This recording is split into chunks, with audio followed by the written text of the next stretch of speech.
மத்திய பிரதேசம், ராஜஸ்தானில் 11 குழந்தைகள் உயிரிழந்ததை தொடர்ந்து தமிழக அரசு நடவடிக்கை.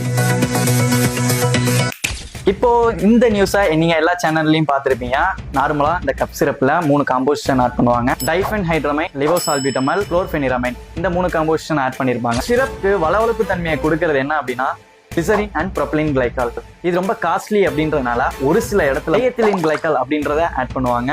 இந்த ப்ராடக்ட் எங்க யூஸ் பண்ணுவாங்க அப்படின்னா இண்டஸ்ட்ரியல் ஏரியால தான் அதிகமா யூஸ் பண்ணுவாங்க. இதை நம்ம கன்சியூம் பண்ணும்போது கிட்னி ஃபெயிலியர் ஆகும், யூரியா கிரியாட்டின் லெவல் ரைஸ் ஆகும், தென் லிவர் கூட ஃபெயிலியர் ஆகும். இதை 1990லயே பாராசிட்டமல் சிரப்ல ஆட் பண்ணி 50ல இருந்து 100 குழந்தைகள் இறந்து போனாங்க. இது அப்பவே தடையும் செஞ்சாங்க. ஸோ வீட்டில் இருக்கக்கூடிய தாய்மார்களுக்கு ஒரே ஒரு சின்ன ஒரு அட்வைஸ், இந்த மெடிசன் எடுத்தாலும் அதை ஒரு ப்ராப்பரா ஒரு டாக்டர் கன்சல்டேஷனோட எடுத்துக்கங்க. புரிஞ்சிருக்கும் நம்புறேன். நெக்ஸ்ட் வீடியோல பார்க்கலாம்.